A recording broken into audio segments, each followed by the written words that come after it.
Page number 395 canter notes ले आओ, कुछ के पास नहीं होंगे, वो जो 4-5 सफे थे ना आखिरी वाले वो। Tax credit not allowed. जी पास पेपर्स में आए पहले चैप्टर नंबर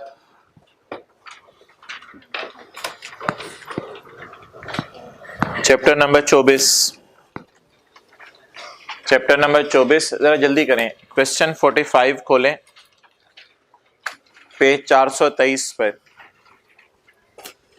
और पेज 423 खोलें। Question number 45। Miss Murad is engaged in the manufacture and sale of taxable as well as zero rate products.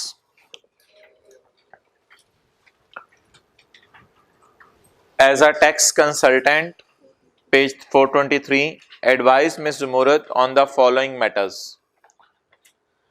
Number A, conditions that need to be satisfied for adjustment of purchased against sale.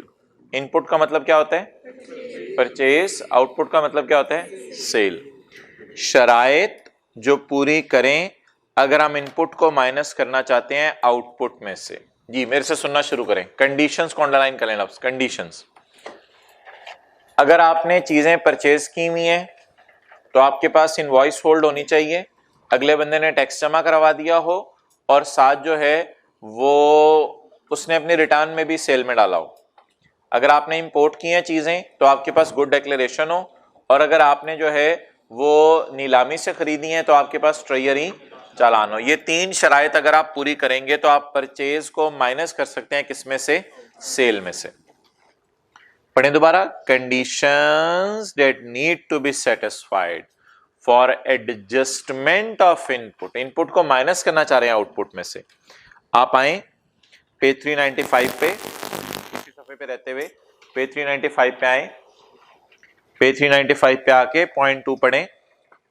Point 2 में पढ़ें time of claim of input भी इसी कहते हैं, किस वक्त input minus कर सकते हैं, या कंडीशंस फॉर अलाउइंग इनपुट भी इससे कहते हैं। इनपुट माइनस करने की शराइत। इनपुट माइनस करने की सबसे बड़ी शर्त क्या है? Hold invoice, hold good declaration and hold treasury challan. अगर आप परचेज रिकॉर्ड करना चाहते हैं सबसे बड़ी शर्त क्या है? बिल हो। बस अगर परचेज रिकॉर्ड करना चाहते हैं सबसे बड़ी कंडीशन क्या है आपके पास? बिल होगा तो परचेज रिकॉर्ड कर। तो बड़ा अच्छा सवाल है क्वेश्चन 45। इसकी तीनों रिक्वायरमेंट्स बहुत अच्छी हैं, ये सवाल बार बार आता है, गोल्डन सवाल है। क्वेश्चन 45 का सी,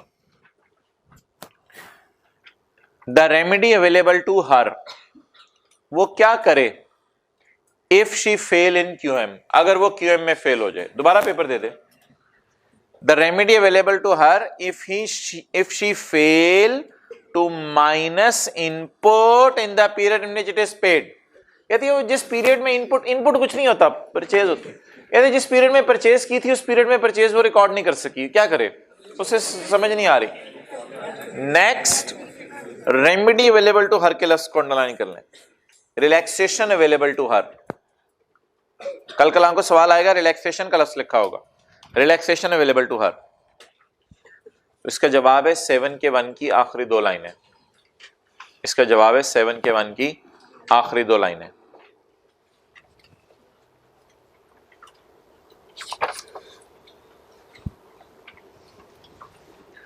अच्छा इसमें सवाल नंबर डी डालें। सवाल नंबर डी आज तक कभी नहीं आया। How tax liability is calculated. How tax liability is calculated.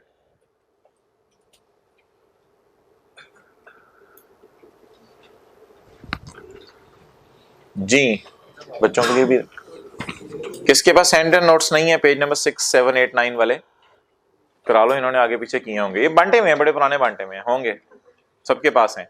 जिसका नहीं है वो क्लास में नहीं आया था। अच्छा जी, अच्छा भैया अब आप मुझे बताएं, पिछली क्लास में बांटे थे, छोटे छोटे छोटे छोटे, मुझे बताएं इसका जवाब बताएं। How tax liability is calculated.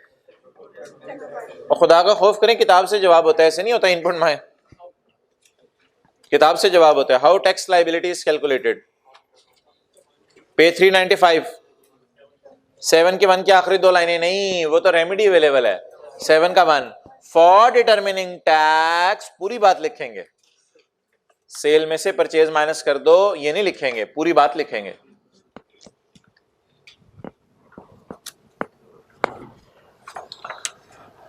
अच्छा भाई, अब आप हजरात आए पेज 395 पे, और 7 के 1 की आखिरी दो लाइनें छोड़ के ऐसे उंगलियां रखें। 7 के 1 की आखिरी दो लाइनें छोड़ के ऐसे उंगलियां रखें, फॉर से लेके नेक्स्ट। ये हमें क्या बता रहा है, टैक्स लाइबिलिटी कैसे निकलती है, ये हमें क्या बता रहा है। बस अब छोड़ दें पास पेपर का सवाल। अच्छा, आखिरी दो लाइनों पे उंगली रखें, ये हमें क्या बता रहा है, मैं किसी महीने परचेज या इनपुट रिकॉर्ड नहीं कर पाया, तो मैं किसी और 6 महीने में रिकॉर्ड कर सकता हूं। क्लियर। पॉइंट 2 हमें क्या बता रहे हैं, इनपुट माइनस करने के लिए सबसे बड़ी शर्त क्या है, यू शुड होल्ड इधर इनवॉइस, इधर ट्रेजरी चालान और इधर गुड डिक्लेरेशन। ये इनपुट माइनस करने की शराइत है। और अगर इनपुट माइनस करना था, सारी शराइत पूरी हो रही थी, लेकिन इनपुट माइनस करना भूल गया हूं, अगले 6 महीने में। न्यूमेरिकल सॉल्व करने का तरीका क्या है, पॉइंट 1 की ऊपर वाली 4-5 लाइनें। क्लियर। ओके, पॉइंट 8 में आ जाए। Tax credit not allowed, main section हमारे सिलेबस का, tax credit not allowed.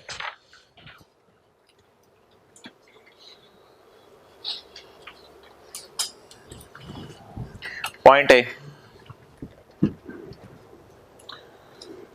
point A, a registered person shall not be entitled to deduct input tax paid on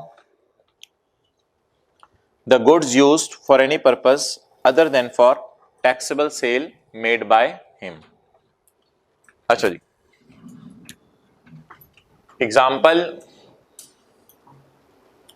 अजीब सी, होंडा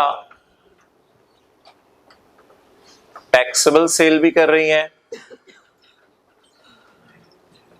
और एग्जैम्प्ट सेल भी कर रही है।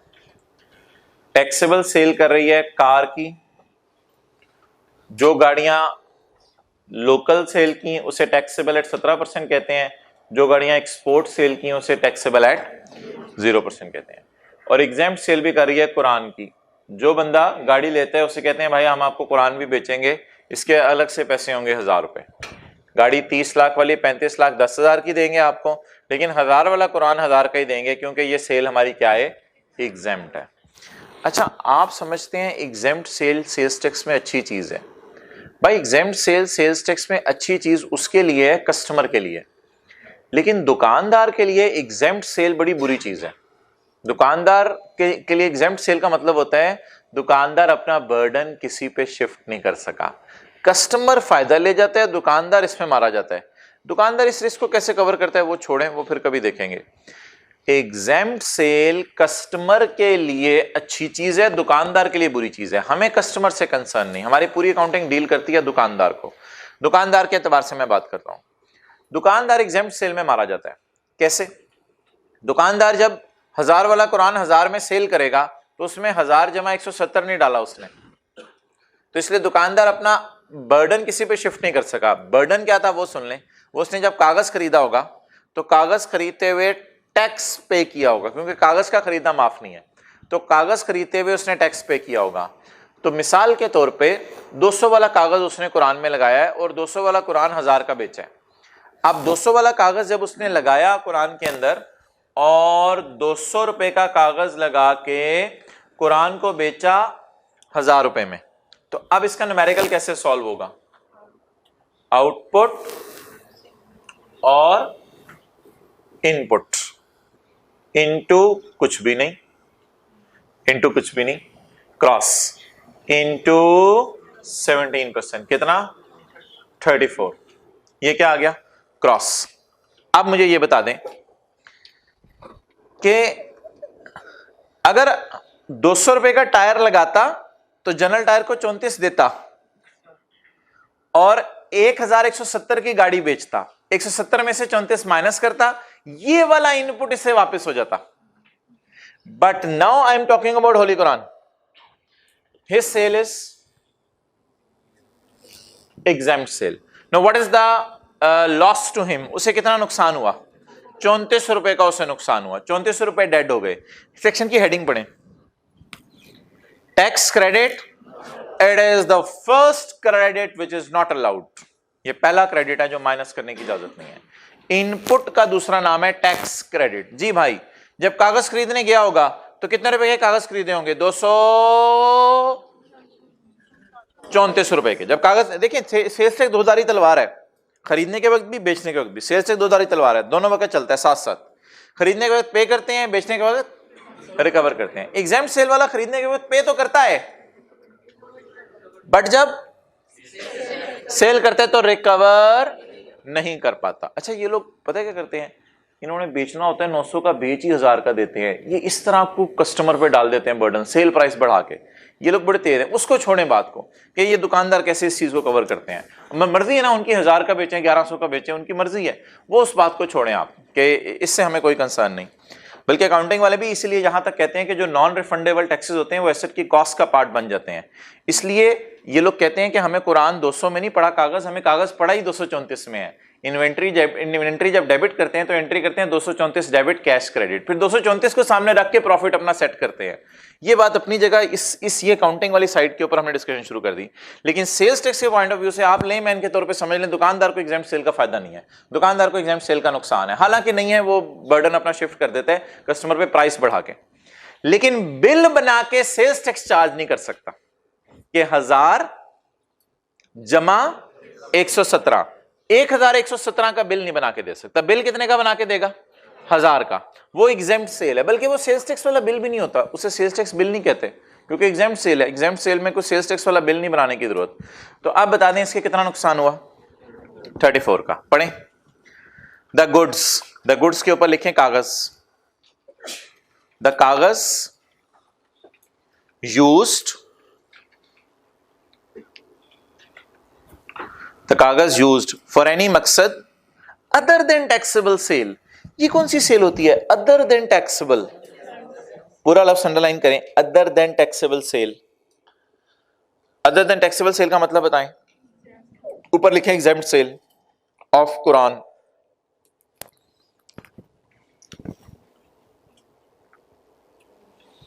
अब पढ़ें, a registered person shall not be entitled to deduct input tax on the kagaz used for purpose of exempt sale of Quran made by him। वो जो exempt सेल कर रहा है,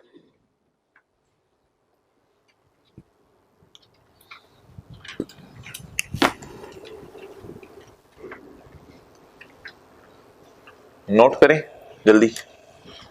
ये परचेज है कागज की, ये सेल है कुरान की, नोट करें जल्दी से। ये पॉइंट एक ही एग्जांपल दे दिया आपको। ये वाली साइड लिखने की जरूरत नहीं है, बस ऊपर हेडिंग दे होंडा ऑल्सो सेलिंग कुरान और नीचे लिख लें। ये क्या हो गया भाई? एक्सेलेंट, ये डेड हो गया। एग्जैम्प्ट सेल का इनपुट डेड हो जाता है, इसका आपको कोई फायदा नहीं मिलता। लेकिन वैसे मैंने आपको बता दिया दुकानदार क्या करता है फिर, दुकानदार चीज ही महंगी करके बेच देता है। दुकानदार ये 34 का बर्डन किसी पे डाल सकता है, बिल पे लिख के डाल नहीं सकता, किसी पे ट्रांसफर नहीं कर सकता, चीज महंगी करके डाल दें। ये सेल वाली फिगर तो आपके हाथ में है ना, 1000 वाली, जैसे मर्जी रखें।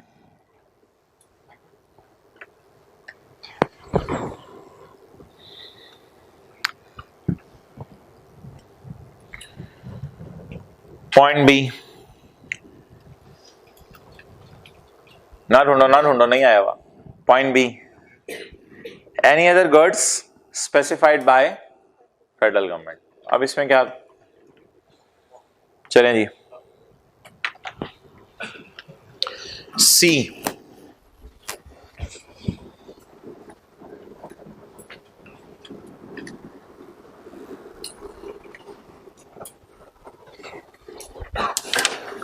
Page number 392, 393.5 extra tax. Federal government may collect tax such extra amount in addition to normal tax. The tax charge here shall not exceed 17% of value of goods. 0.5 के लेफ्ट पे लिख लें, ये रूल गिनी चुनी चीज़ों के लिए है। ये रूल हार्मफुल लिखवाया था शायद मैंने, ये रूल हार्मफुल चीज़ें या गिनी चुनी चीज़ों के लिए है। अच्छा जी, इधर देखें,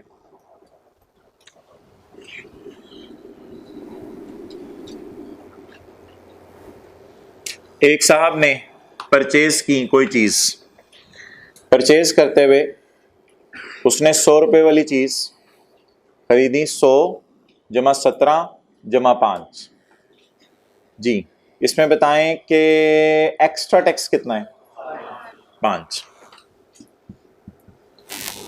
जो इसने चीज खरीदी वो उस पे लगता था एक्स्ट्रा टैक्स, जो इसने चीज खरीदी उस पे लगता था एक्स्ट्रा टैक्स। मिसाल के तौर पे रॉयल फैन वालों ने इंपोर्टेड अंदर मशीन लगाई, मशीन बाय स्ट्रक्चर नहीं, बाय स्ट्रक्चर पाकिस्तानी है, मशीन अंदर इंपोर्टेड लगाई। तो गवर्नमेंट ने रॉयल फैन वालों को कहा यार मशीन इंपोर्टेड लगा रहे हो, लोकल मशीन नहीं लगा रहे, तो इंपोर्टेड मशीन पे हमने रेट बढ़ाया हुआ है। छोटी सी मशीन इसके अंदर लगी होती है, इंपोर्टेड मशीन पे हमने रेट बढ़ाया हुआ है।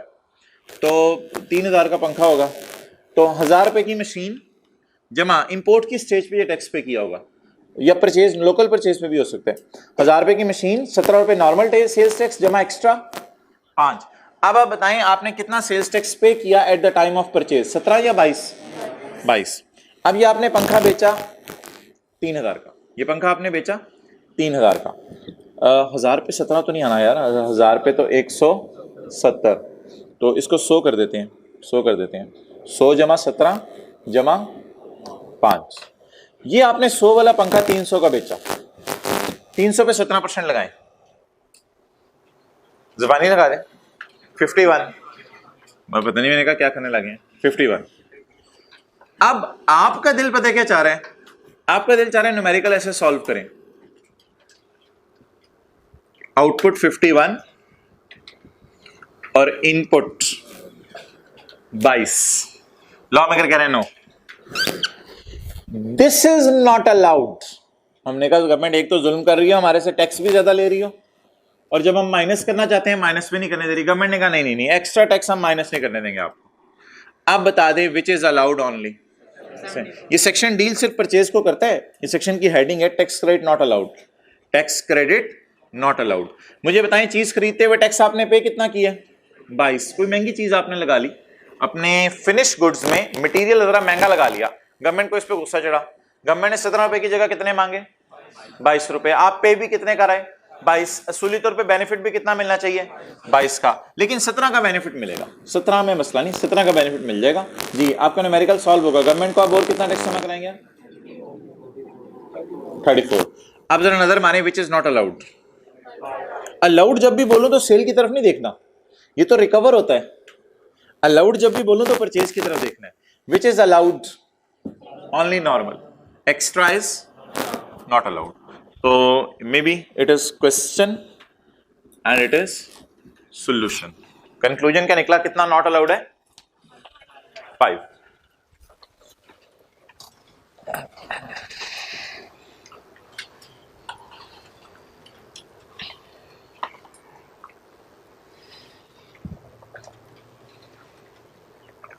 supplier.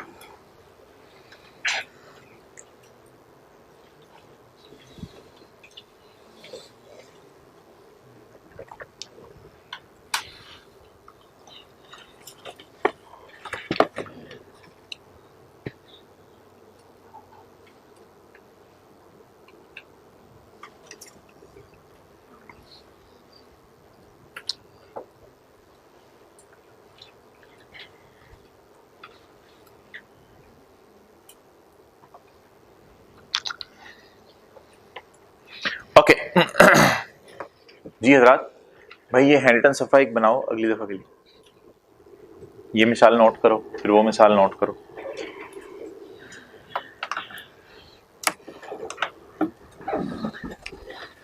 ओके,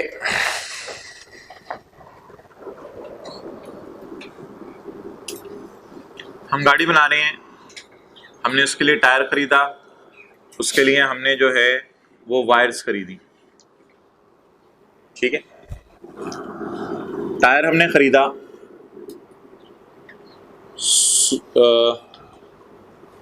200 जमा 34 में, और वायर्स हमने खरीदी 100 जमा 17 में, 100 जमा 17 में खरीदी। ठीक है, उसके बाद हमने सेल कर दी कार, सेल कर दी हमने 1000 जमा 170 में। क्लियर? इन फिगर्स को क्या कहते हैं? Exclusive of sales tax. Sales tax जमा हो जाए अगर टोटल कर दूं, these are inclusive of sales tax. Clear हो गई ये बात? अच्छा, general tyre has not shown it in his sale. General tyre 200 रुपए को अपनी सेल में डालना भूल गया। हम कौन है? होंडा। या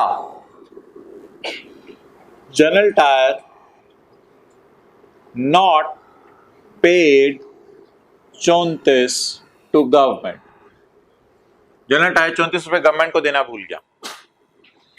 अब हमें सजा मिलेगी कि हम ऐसे बुरे दुकानदारों के पास क्यों जाते हैं। हमें सजा मिलेगी हम ऐसे बुरे दुकानदारों के पास क्यों जाते हैं। जी, हमारा न्यूमेरिकल कैसे सॉल्व होगा? 170 माइनस 17। 170 क्या है?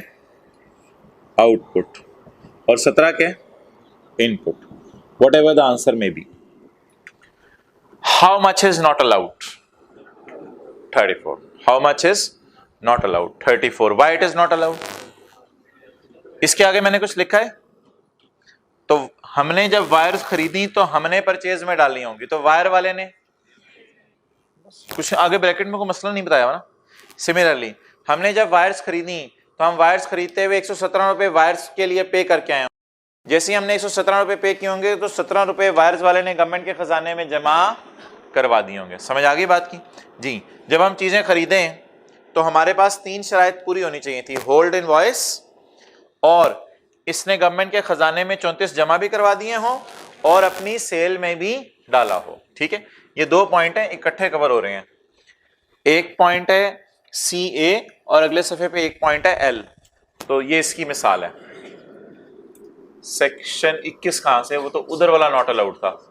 सेक्शन 8 का CA और पॉइंट L। और अगर जनरल टायर ने अपनी सेल में भी डाल दिया होता और वो भी कर दिया होता, फिर न्यूमेरिकल कैसे सॉल्व होता? 170 बोले होंठ लाएं, 170 माइनस 17 माइनस 34। आप बताएं कितना नॉट अलाउड है? 34। तो जो नॉट अलाउड है उसको क्वेश्चन में मैं सर्कल लगाता जा रहा हूं। ये भी नॉट अलाउ किया अभी हमने। इधर कितना नॉट अलाउ किया?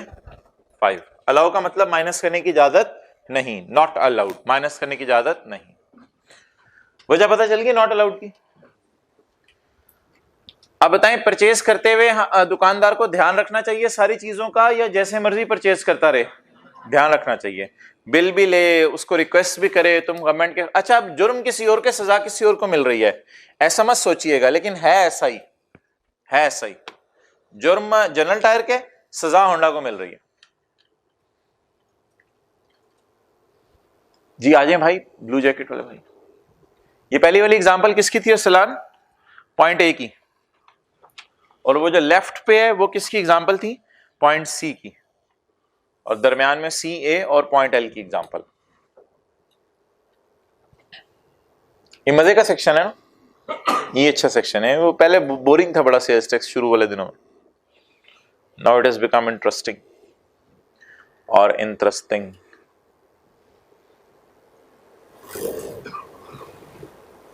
देखो भाई बादल,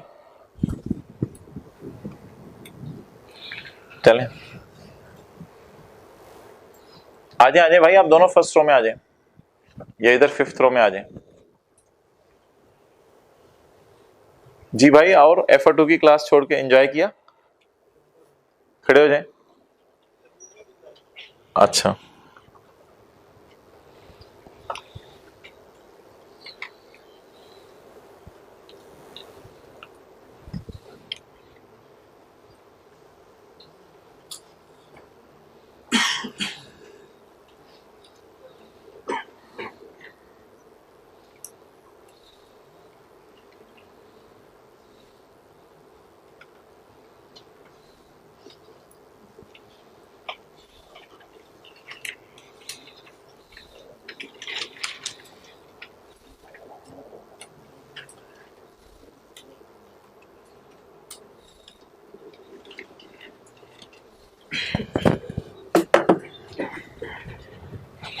okay.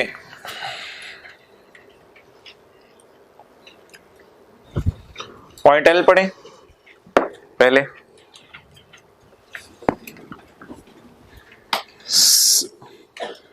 Such goods, such purchase of tires,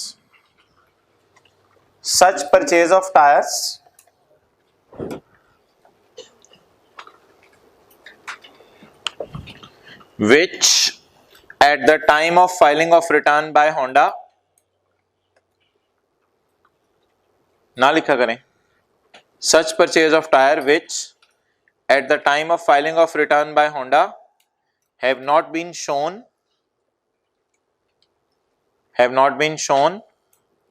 by GT, general tire, have not been shown by GT in his return। हमने अपनी परचेज में डाल दिया है, उसने बेचारे ने गलती क्या की, सेल में नहीं डाला,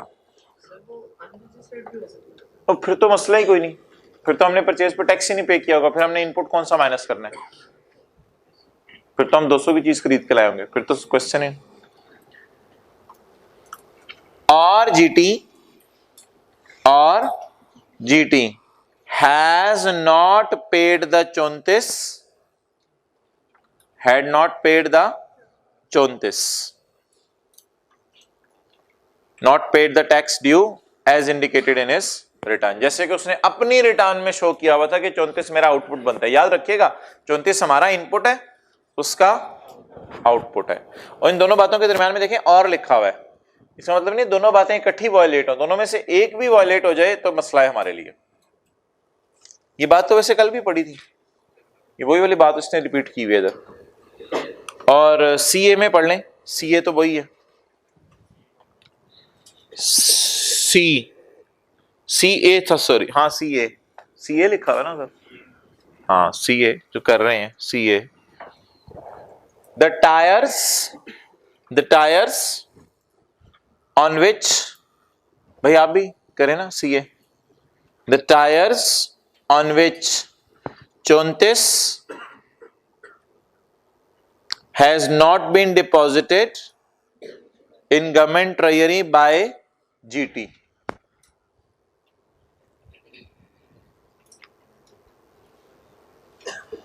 क्लियर? अच्छा भाई, अब बता दें, अभी तक हमने चीजें खरीदी और एग्जेम्प्ट सेल में यूज कर ली, क्या इसका इनपुट अलाउ है? नो। दूसरा, हमने चीजें खरीदी और टैक्सेबल सेल में यूज की, लेकिन चीजों पे एक्स्ट्रा टैक्स पे किया था, एक्स्ट्रा नॉट अलाउड है। अगला, हमने चीजें खरीदी और टैक्सेबल सेल में यूज की, लेकिन उन चीजों का टैक्स गवर्नमेंट तक नहीं पहुंचा हुआ, फिर भी नॉट अलाउड।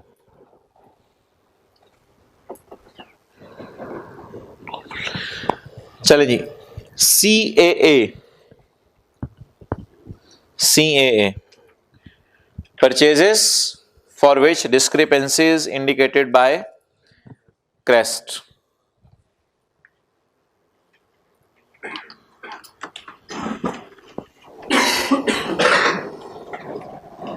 इधर थोड़ी सी जगह है वायर्स के नीचे निकालें थोड़ी सी लोहे की जगह, लोहा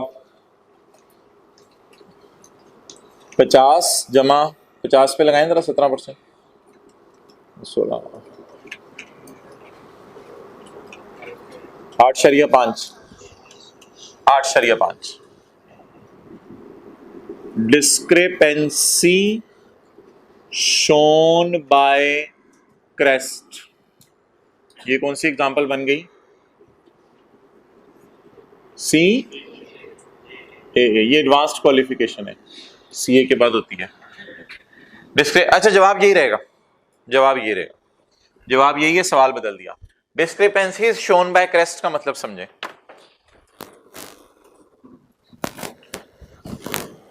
क्रेस्ट में डिस्क्रिपेंसी ऑलमोस्ट इन्हीं वजह से आती है। कंप्यूटर सिस्टम में डिस्क्रिपेंसी ऑलमोस्ट इन्हीं वजह से आती है। कंप्यूटर सिस्टम में डिस्क्रिपेंसी आने की दो बड़ी वजूहत ये हैं, दो बड़ी वजूहत ये हैं। क्या मतलब? हम दावा कर रहे हैं कि हमने लोहा खरीदा है, लेकिन लोहे वाला इसको अपनी सेल में डालना भूल गया, सिस्टम मसला बता देगा। हम दावा कर रहे हैं हमने लोहा खरीदा है, लेकिन लोहे वाला 8.5 गवर्नमेंट के खजाने में जमा कराना भूल गया, सिस्टम इसकी डिस्क्रिपेंसी शो कर देगा। कई और वजूहत हो सकती है क्रेस्ट में। एक वजह और बता दूं, हमने बिल नंबर और डाला है, उसने बिल नंबर और डाला है, एक नंबर से डिजिट आगे पीछे हो गया, पंचिंग एरर होगी, तो सिस्टम कह देगा भाई आप तो दावा कर रहे हो ये परचेज है मेरी इस बिल के साथ, लेकिन वो दावा ही नहीं कर रहा ये मेरी सेल है, तो बिल नंबर डालने में गलती होगी, अमाउंट डालने में गलती होगी, उसने और अमाउंट डाल दी, हमने और अमाउंट डाल दी, सिस्टम ने मैच किया, सिस्टम ने कहा मुझे नहीं समझ आ रही क्या हो रहा है। तो एफबीआर का सिस्टम मैच करता है, वो कहते हैं जो चीज एक की परचेज है वो दूसरे की क्या होनी चाहिए? सेल होनी चाहिए। रिटर्न्स के ऊपर ना सेल से रजिस्टर नंबर लिखा होता है और हर बिल के साथ इनवॉइस का नंबर लिखा होता है, वो सिस्टम जो है वो मैच कर लेता है। वो सिस्टम अगर मैच करके मसला शो कर दे तो ठीक है। तो इसमें आपको जानने की जरूरत नहीं क्रेस्ट में क्या क्या मसले आते हैं, बस सिस्टम ने एरर शो कर दी। सिस्टम कह रहा है कि आप दावा कर रहे हो मैंने लोहा खरीदा है, लोहे वाला कह रहा है कि मैंने तो आपको इतने का बेचा ही नहीं, सिस्टम कह रहा है एरर आ गई। समझ आ गई बात? तो discrepancy is shown by crest. और का मतलब है नीचे वाली बात भी सेम है। Input is not verifiable in the supply chain. इसका मतलब समझे समझे समझे, एक मिनट सुनो। Input is not verifiable in supply chain.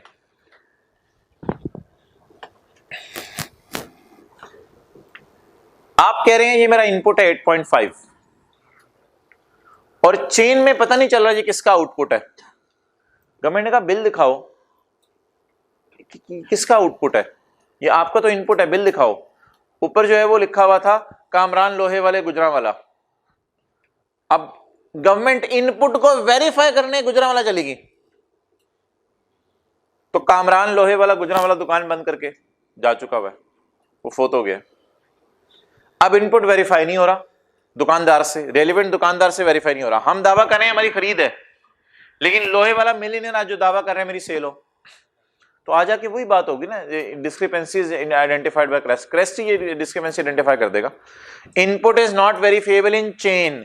Chain का मतलब है ना होलसेलर मान रहा है ये चीज मैंने बेची है, ना मैन्युफैक्चरर मान रहा है चीज बेची है, ना इंपोर्टर मान रहा है चीज हमने बेची है। तो होंडा तुमने किससे खरीदी है? फिर कोई बंदा पाकिस्तान में मान नहीं रहा ये सेल उसकी है, तो फिर ये हम भी तुम्हारी परचेज नहीं मानते, इस असूल को हम नहीं मानते। Input tax is not verifiable in supply chain. कोई बंदा पाकिस्तान में से अपनी सेल नहीं मान रहा, ये उर्दू में तर्जमा है इस बात का। कोई बंदा पाकिस्तान में से अपनी सेल नहीं मान रहा, तो फिर हम कौन होते हैं इसे परचेज कहने वाले? इनपुट का लफ्ज तो मुश्किल है ना।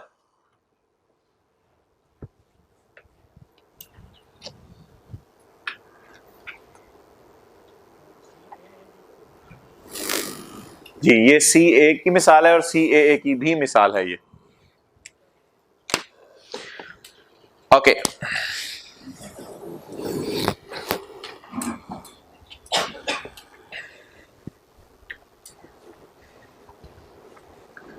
जी, इधर जगह है आपके पास थोड़ी सी? जाने दें, इधर बना लें थोड़ी सी। अच्छा जी, हमने इसके आगे लिखें 4, इसके आगे लिखें 5, 5 टायर के आगे लिखे 5। कितने टायर? 5। एक गाड़ी में कितने टायर होते हैं? 5। स्टेपनी होश में हूँ, सुबह होश में। अच्छा, आपने एक और टायर की परचेज डाली हुई थी, वो आपने टायर की परचेज डाली हुई थी 100 जमा 17।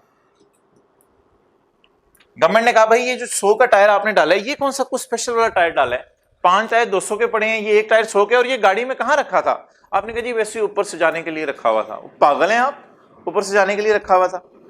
तो इसकी इनवॉइस दिखाएं, तो इनवॉइस निकली फेक। फेक क्या मतलब? ऐसे 2 नंबर बिल अब किसी के नाम का बना बनू के डाल दिया हुआ था। तो गवर्नमेंट ने कहा ये तो मंकी टायर से खरीदी है। मंकी टायर बताओ किधर है इसकी दुकान? हाँ, हंसने लगे। होती तो मैं बताना देता। तो गवर्नमेंट ने कहा ये क्यों डाला हुआ इनपुट में? ऐसे ही टैक्स जरा थोड़ा कम करने को दिल चाह रहा था, 17 रुपए से टैक्स कम करने को दिल चाह रहा था, 2 नंबर बिल बना के ऐसे फाइल में नीचे लगा दिया। तो आपको नजर आ गया, आप लोगों को नजर आ गया। लेकिन अब ऐसा होता ही नहीं है, ये पुराना था। जब से कंप्यूटराइज सिस्टम शुरू हुए हैं तो तब से कंप्यूटर सिस्टम ही बता देता है इस नाम का कोई बंदा पाकिस्तान में सेल ही नहीं कर रहा। तब से ये मसला खत्म हो गया। तो फेक इनवॉइस वाला पॉइंट खत्म हो जाना चाहिए, क्योंकि डिस्क्रिपेंसी इंडिकेटेड बाय क्रेस्ट वाला पॉइंट लॉ में आ गया हुआ है। तो सारे मसले तकरीबन उसी में कवर हो जाते हैं। तो फेक इनवॉइस का क्या मतलब है? 2 नंबर बिल, 2 नंबर बिल। तो 2 नंबर बिल की परचेज पे आपको पता है क्या होना है? दुनिया भी बर्बाद, आखिरत भी बर्बाद। तो पॉइंट 8 का डी दुनिया बर्बाद कर रहा है और साथ आखिरत भी बर्बाद। ओके,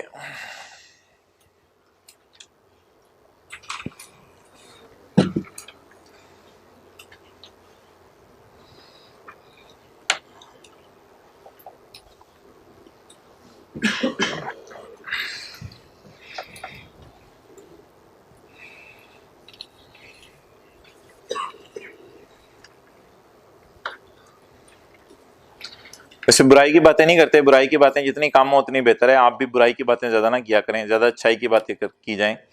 लेकिन अब बात चल पड़ी है। तो एक दफा फर्म में एक साहब 4 दिन के लिए फर्म ने उनको सरगोदा भेजा। वो काम इतना था नहीं, वो 1 दिन में काम करके आ गए।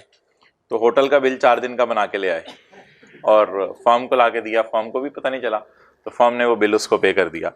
अब उसने बिल से क्या किताब खरीद ली होगी, कोई अकाउंटिंग की किताब खरीद ली होगी, वो पढ़ के पास हो जाएगा। वो पागल है। अच्छा चलें जी, पॉइंट ई यही करेगा ना, और क्या, खाना खा लेगा, उस खाने के बाद नमाजें कबूल होनी है। पढ़े पढ़े पॉइंट ई, पॉइंट ई। तो 100 200 500 पे आपने अपना ईमान नहीं बेचना, लाख 5 करोड़ पे नहीं बेचना। पॉइंट ई, पॉइंट ई,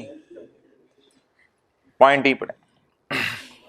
फॉर्म में हर मौके पे आपका इम्तिहान होगा।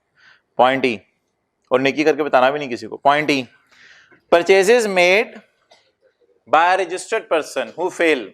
जो फेल हो रहा है उसको क्या हमने इनपुट अलाउ करना? अच्छा ठहरे, फेल किस में हो रहा है? दोबारा पढ़ें।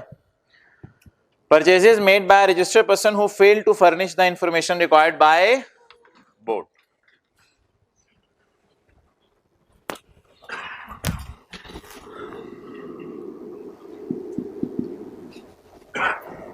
पाक fan refused to show records। Pak fan ने गवर्नमेंट को अपने रिकॉर्ड्स दिखाने से इनकार कर दिया। ठीक है, पाक फैन की सेल थी 100 और परचेज थी 70। अब पाक फैन का न्यूमेरिकल सॉल्व होगा, खुदा के लिए मुझे इनपुट माइनस करने दो, हमने तो न्यूमेरिकल का फॉर्मेट पढ़ा हुआ है, आउटपुट माइनस इनपुट। तुम्हारे लिए नहीं है ये रूल, आउटपुट माइनस इनपुट। तुम रिकॉर्ड ही नहीं दिखा रहे। इसने कहा मैंने रिकॉर्ड नहीं दिखाने, लेकिन एक बता दूं, परचेजेस मेरी सारी जेन्युइन है, मेरे पास इनवॉइस भी है, अगले बंदे ने गवर्नमेंट के खजाने में टैक्स भी जमा करवा दिया हुआ है, अगले बंदे ने उसको अपनी सेल में भी डाल दिया हुआ है, मेरे पास ट्रेजरी चालान भी है, मेरे पास गुड डिक्लेरेशन भी है। आप देखना चाहो तो देख सकते हो, लेकिन दिखाने नहीं है। Refuse to show record. तो जो बंदा अपने रिकॉर्ड दिखाने से गवर्नमेंट को इनकार कर दे, तो गवर्नमेंट उससे ये नहीं कहेगी हम जा रहे हैं, गवर्नमेंट कहेगी सेल पे 17 लगा के टैक्स दे दो। हालांकि आम लोगों के लिए रूल होता है सेल पे 17% माइनस परचेज पे 17%। इसका न्यूमेरिकली बदल गया, इसका न्यूमेरिकली बदल गया, क्योंकि इसने रिकॉर्ड दिखाने से क्या कर दिया है। ये मैं लिख दूं आपको 70 के सामने, ये सारी जेन्युइन परचेजेस हैं, प्रॉपर बिल हैं, कोई फेक इनवॉइस नहीं है, सारी जेन्युइन परचेजेस हैं, बिल भी पड़े हुए हैं, रिकॉर्ड्स भी हैं, फाइलें भी पड़ी हुई हैं, सब जेन्युइन परचेजेस हैं। एक एक सप्लायर का नाम पाकिस्तान में पता है जिस चीज से हमने चीजें खरीदी हैं, सबकी दुकानें मौजूद है, सब जाके वेरीफाई कर सकते हो। लेकिन हम झिझक रहे हैं क्या करने से? अपना ऑडिट कराने से झिझक रहे हैं, रिकॉर्ड नहीं दिखा रहे अपने। तो गवर्नमेंट ने बड़ा बोल्ड एक्शन लिया आपके खिलाफ। गवर्नमेंट ने कहा जा फिर तू फारग, ऊपर पहली लाइन पढ़ लेना, इतना बड़ा जुर्म कर दिया आपने तो फिर तुम्हारे कहां इनपुट? इनपुट लगे हुए हो। हेडिंग पढ़े, टैक्स क्रेडिट, सारी जेन्युइन परचेजेस हैं, एक परचेज में आपकी मसला नहीं है। नोट करें, हाँ कर लें, ओके।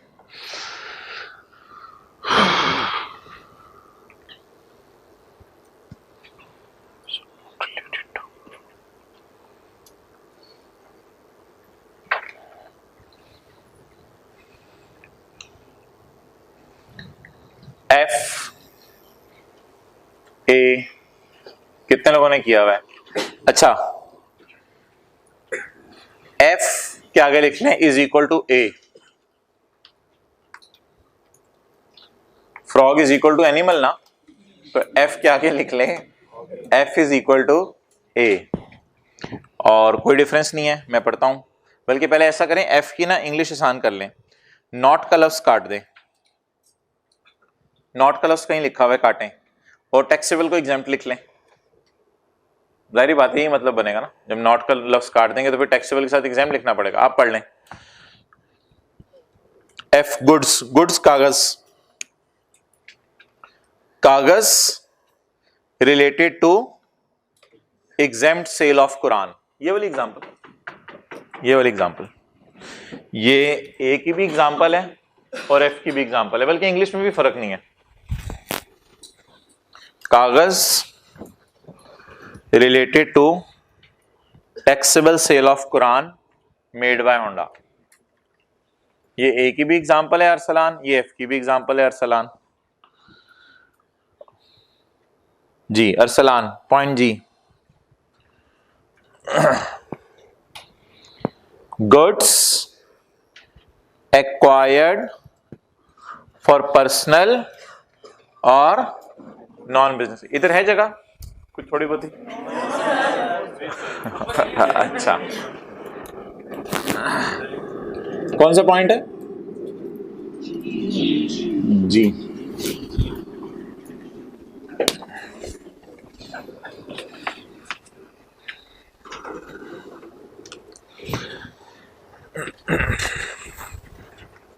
डस्टर पड़ेगा।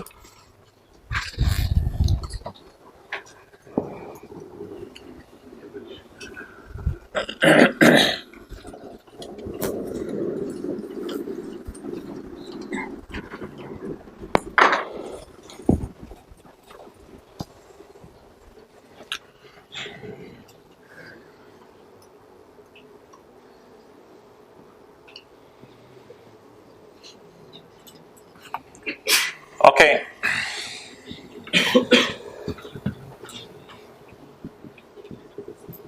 टायर्स फॉर बिजनेस 100 रुपए के खरीदे। टायर्स फॉर होम, घर के लिए टायर खरीदे। बच्चे ने कहा अबू वो गाड़ियों के इतने टायर लगाते हैं, आप होंडा के ओनर हैं, होंडा के मालिक हैं, तो 2-4 टायर ले आए, जरा मेरा दिल चाह रहा है। छुट्टियां हैं तो पार्क में जाके ना, लोग साइकिल चला रहे होते हैं, मैं टायर चलाऊंगा। अच्छा जी, टायर्स फॉर होम, ये भी बिजनेस की सेल में से माइनस करने की इजाजत पता नहीं होगी या नहीं होगी, वक्त बताएगा। सबका वक्त आता है, पता है आपको।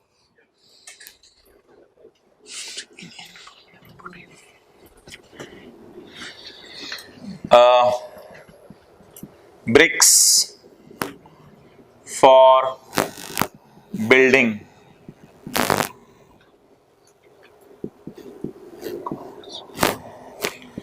ब्रिक्स फॉर बिल्डिंग, ये बोली जा रहा है साथ वाला, ये से पता नहीं कब से मसला है। Wires for building, paint for, बोले फॉर बिल्डिंग, और क्या था? Wires for building.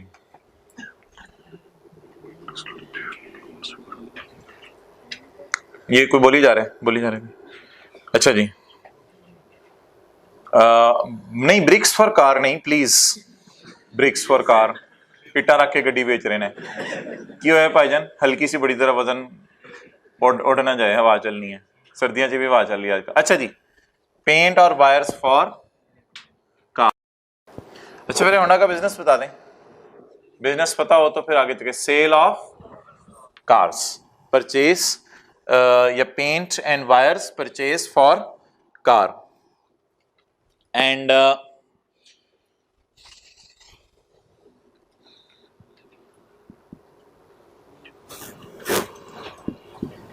tires for sale,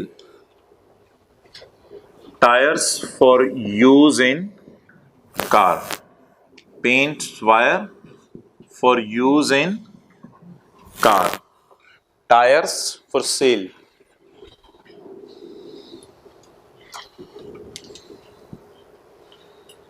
okay.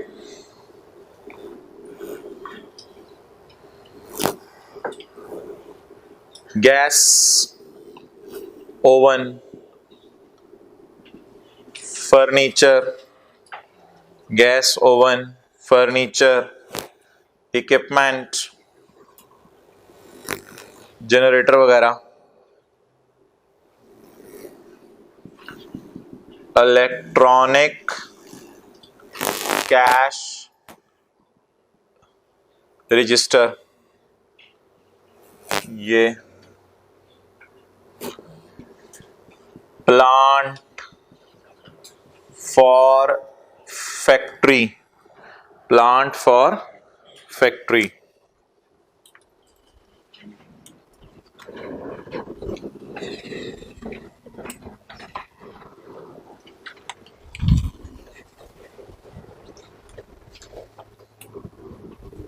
थोड़ा चेंज करते हैं। डॉलेंस क्या बेच रहा है? डॉलेंस sale of AC,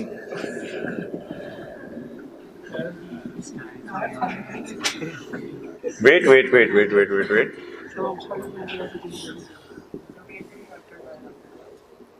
paint and wires for using, okay, tyres for home, नहीं एसी तो नहीं, मटेरियल कोई और खरीदा। अच्छा जी, अब भाई ठहर जाए ना, हम देख लेंगे मसला। एसी के अंदर कोई चीज ऐसी लगती है जो बिकती हो? Filter, filter, filter for sale, gas oven, plant for factory, okay.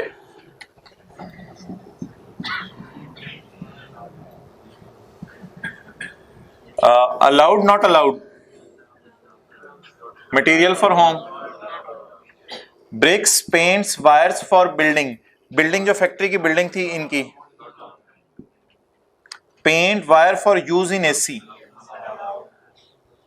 Filter, AC के अंदर फिल्टर लगते हैं, वो फिल्टर खरीद के रखे हुए हैं, कोई पुराने एसी जिनके घरों में पड़े हुए हैं वो आते हैं कि हमें फिल्टर बेच दें, फिल्टर फॉर सेल, बोले बोले बोले।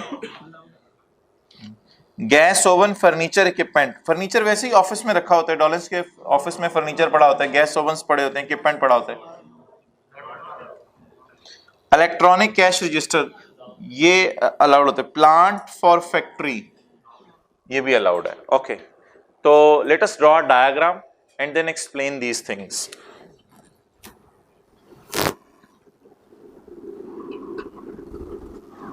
ये डॉलेंस की फैक्ट्री है और ये डॉलेंस का एडमिन ऑफिस है, ठीक है जी। फैक्ट्री के अंदर जो सबसे बड़ी चीज आपको नजर आएगी वो नजर आएगा प्लांट, जिससे आपने क्या करना है? एसी बनाना है। इसके बाद फैक्ट्री के अंदर आपको एसी पड़े हुए नजर आएंगे, एसी, ये स्टॉक है आपका, ये स्टॉक है, ये फिनिश गुड्स हैं, इसमें कुछ रॉ मटेरियल भी पड़ा होगा और कुछ वर्क इन प्रोग्रेस भी पड़ा होगा, अभी बन रहे। AC, ठीक है, कुछ okay, and so on. Okay, this is building, this is building, these are wires in building, and these are wires in AC. AC contains wires as well. Okay, these are wires. तुझे ठहर जाओ ना. बेटा आया, अबू डॉलेंस आपकी है? जी बेटा डॉलेंस मेरी है. अबू दीवार पे ना रेड पेंट होना चाहिए. चल बेटे ठीक है, वैसे बोंगियां मारता है तू, लेकिन चल ठीक है. Okay, and so on. तो फैक्ट्री में रॉ मटेरियल भी पड़ा हो सकता है, वर्क इन प्रोग्रेस भी पड़ा हो सकता है, फिनिश गुड्स भी पड़ी हो सकती हैं, कोई भी चीजें पड़ी हो सकती हैं. अच्छा जी, ऑफिस में आ जाएं तो यहां क्या पड़ा होगा? फर्नीचर, कुर्सी. ओके, अच्छा, ओवन,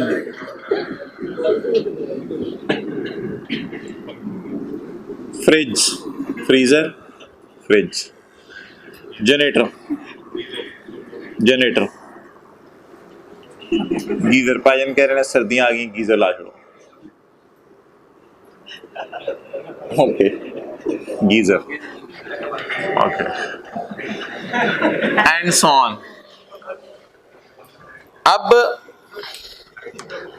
सिर्फ इसका इनपुट अलाउ है, इसका इनपुट अलाउ है. ये जो सारा इनपुट है ये सारा नॉट अलाउड है. इसको कहते हैं goods used in immovable property. बोलिए, गुड्स यूज्ड. असल में ना यहां पे हम एंड कंज्यूमर हैं.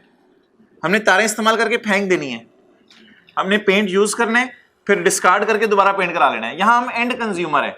यहां हम तारें खरीदते हुए एंड कंज्यूमर नहीं है. यहां हम पेंट खरीदते हैं, एंड कंज्यूमर नहीं है, क्योंकि हमने तारें और पेंट इस्तेमाल करके एसी बना के आउटसाइड वर्ल्ड को बेचना है. तो यहां हम एंड कंज्यूमर है, यहां एंड कंज्यूमर नहीं है. फर्नीचर में हम एंड कंज्यूमर है, बेचना नहीं है. इसमें हम एंड कंज्यूमर नहीं है, हमने बेचना नहीं है, हमने इस्तेमाल करके फेंक देना है. इसमें हम एंड कंज्यूमर है, हमने इस्तेमाल करके फेंक देना है. इसमें हम एंड कंज्यूमर है, इस्तेमाल. ये क्या था? जनरेटर. इसको हमने इस्तेमाल करके फेंक देना है. ये गीजर, इसको हमने इस्तेमाल करके फेंक देना है. ओके, इन सारी चीजों में हम एंड कंज्यूमर है. लेकिन प्लांट में भी एंड कंज्यूमर है, लेकिन प्लांट तो मेन चीज है जिससे ये चीजें बनती हैं, इसलिए प्लांट का इनपुट अलाउड होगा. लेकिन इन चीजों में नहीं कि हम एंड कंज्यूमर नहीं है, हमने एंड कंज्यूम नहीं करनी. हमारे बाद भी लोगों ने एसी इस्तेमाल करना है, बल्कि हमने ही एसी बेचना है, फिर आगे लोग इस्तेमाल करेंगे. तो इसलिए मेन थीम अंडरस्टैंड करें, बजाय के ज्यादा मिसालें नोट करें. मेन थीम ये है. अच्छा, एसी के फिल्टर पड़े हुए हैं, एसी के फिल्टर पड़े हुए हैं जालियों वाले, ये फिल्टर पड़े हुए हैं, ये भी अलाउड है, क्योंकि ये हमने बेचने के लिए रखे हुए हैं फिल्टर. जो पुराने एसी होते हैं, जिनके पास पुराने एसी होते हैं, वो सिर्फ क्या लेने आते हैं? फिल्टर. वो सिर्फ फिल्टर लेने आते हैं, तो वो फिल्टर लेके चले जाते हैं. तो अब हम फिल्टर के एंड कंज्यूमर है या फॉर सेल है? For sale. तो अगर ये हमने फॉर सेल रखे हुए हैं, इसी तरह अगर वायर्स हैं हमारे पास, तारें, वायर्स, लेकिन वो भी एसी में रखनी है, लेकिन वो फॉर सेल है, बेचने के लिए है, तो इसका भी इनपुट क्या हो जाएगा? अलाउ हो जाएगा. तो बता दें, प्लांट का इनपुट अलाउड, एसी के सारे रॉ मटेरियल का इनपुट, रॉ मटेरियल एसी के बगैर अगर बेचें हम, यानी फिनिश गुड्स करके बेचें, अलाउड. होंडा कार्स के पास चले जाए, टायर मिलेंगे पुरानी गाड़ी के, करोला 86 के नहीं मिलेंगे, वो होंडा है, करोला 86 गाड़ी के नहीं. तो होंडा 86 के, होंडा 86 की गाड़ी कोई हो, तो उसके टायर आपको मिल जाएंगे. तो वो गाड़ी बेच रहे हैं या टायर भी बेच रहे हैं? टायर भी बेच रहे हैं. तो बता दें, स्टॉक का बेचना भी इनपुट अलाउ होगा,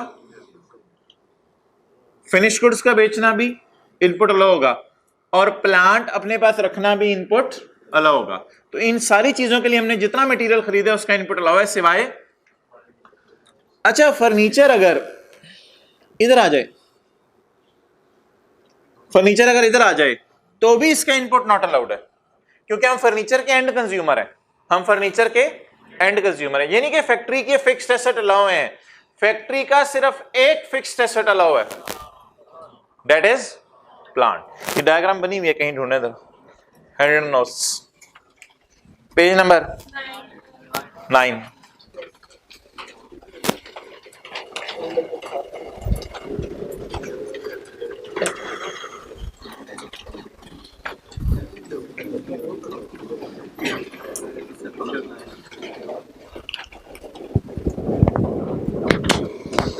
जी ये इसको होंडा को काट के डॉलेंस करें, पॉइंट एच उसी तरह अपलोड करना। होंडा को काट के डॉलेंस करें, पॉइंट एच। अच्छा जी, मशीन पड़ी हुई है हजरात, मशीन, इसके ऊपर टिक लगा हुआ है, रॉ मटेरियल पड़ा हुआ है, इस पर टिक लगा हुआ है, बिल्डिंग मटेरियल पे क्रॉस लगा हुआ है, वायर्स एंड केबलों पे, पेंट पे, पेंट देखे लाल वाला, इस पे क्या लगा हुआ है, क्रॉस। नीचे आ जाए, सबने नीचे जाना है, नीचे आ जाए, हार्ड कॉपी नीचे, सॉफ्ट ऊपर चली जानी है। एडमिन ऑफिस, एडमिन ऑफिस में पंखे, ओ या ये तो बनाया नहीं, जबरदस्त, बस काफी है।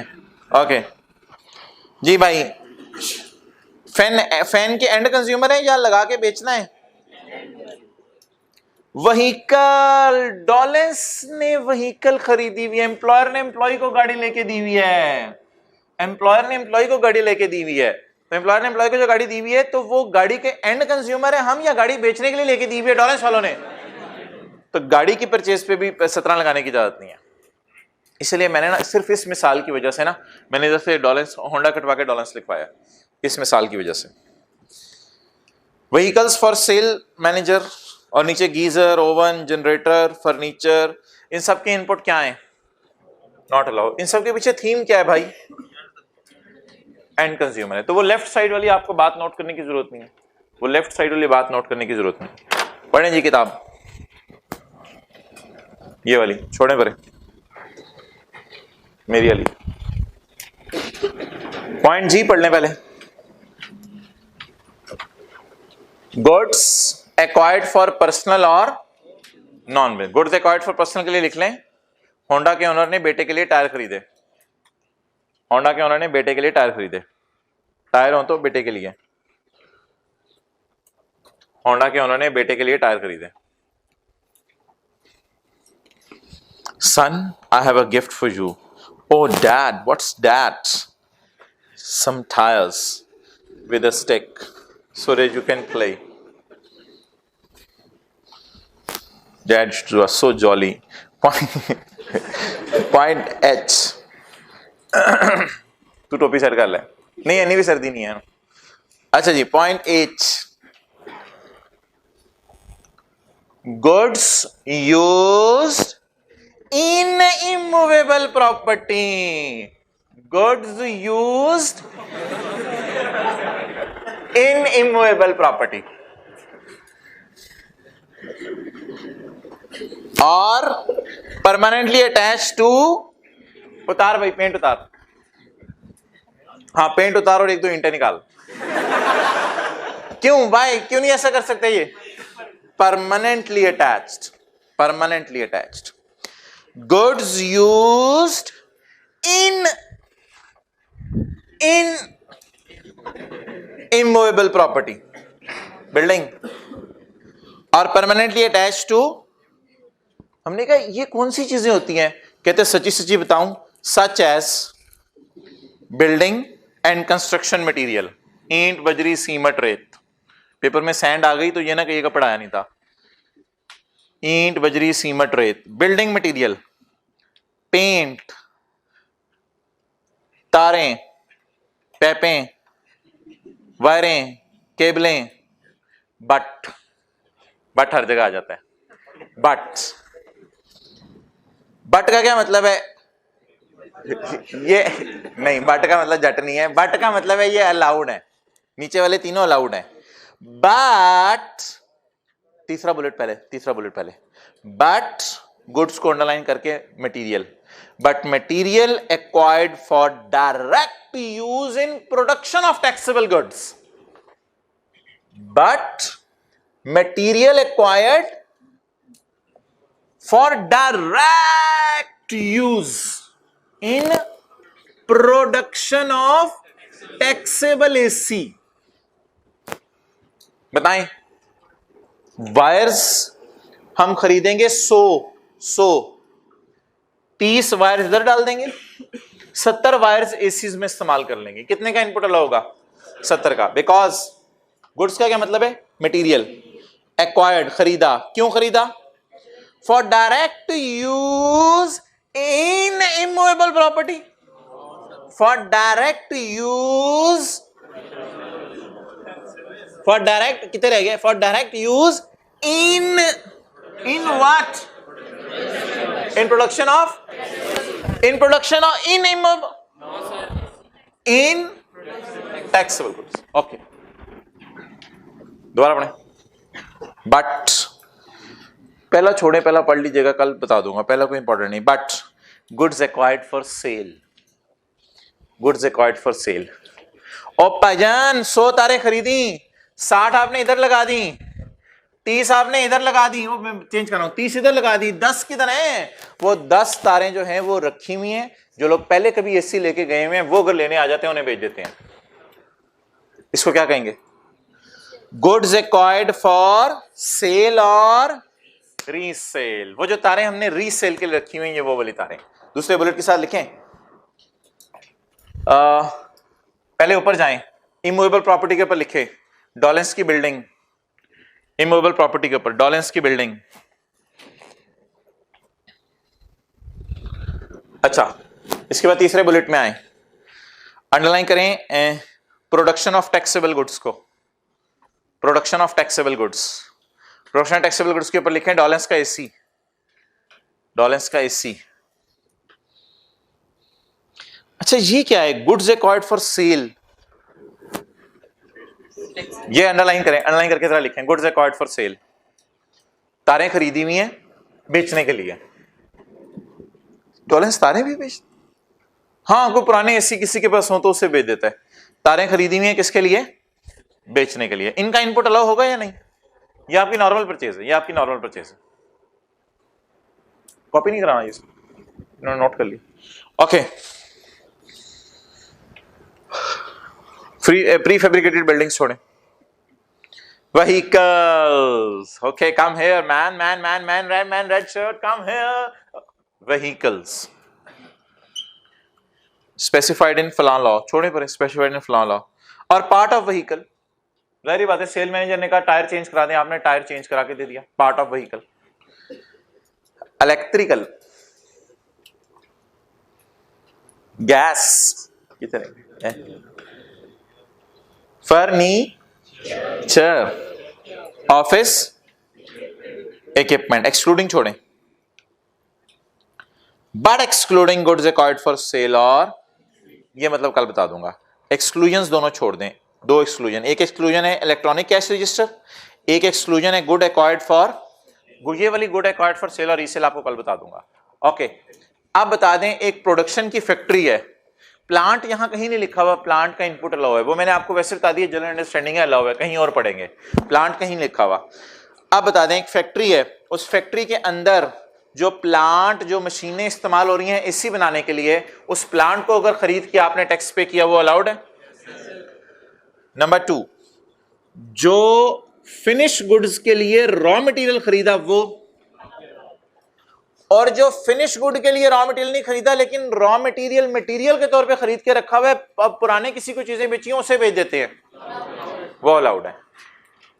फैक्ट्री में जितनी चीजें बिल्डिंग का पार्ट बन गई, चाहे इधर वाली बिल्डिंग का या इधर वाली बिल्डिंग का, वो सारा का सारा नॉट अलाउड। इधर फैक्ट्री में पंखा लगा हुआ है, भाई ये जरूरी नहीं है ये बनाने के लिए, प्लांट जरूरी है बनाने के लिए। फैक्ट्री में पंखा लगा हुआ है, फैक्ट्री के अंदर गीजर है, फैक्ट्री के अंदर ओवन है, फैक्ट्री के अंदर फ्रिज है, ये सारा का सारा। और एडमिन ऑफिस का तो ऑब्वियसली, एडमिन ऑफिस का तो सब डिसअलाउ है ना, एडमिन ऑफिस तो बिल्कुल ही फारिग है। एडमिन ऑफिस तो किसी भी तरह एसी बनाने में मदद नहीं कर रहा, इनडायरेक्टली तो कर ही रहा है, इनडायरेक्टली तो, लेकिन डायरेक्टली एसी बनाने में मदद नहीं कर रहा। लेकिन ये सारी चीजें अगर इधर भी लाके लगा दें और उसके बाद इन्हें फेंकना हो ना, एसी का पार्ट बनाने के लिए ला इधर, उसके बाद इन्हें तो इसका मतलब है इनका इनपुट माइनस करने की इजाजत नहीं। क्लियर? इसमें से न्यूमेरिकल आते हैं, ये जो आखिरी 2 पॉइंट्स हमने पढ़े हैं, ज्यादा न्यूमेरिकल इसमें से आते हैं।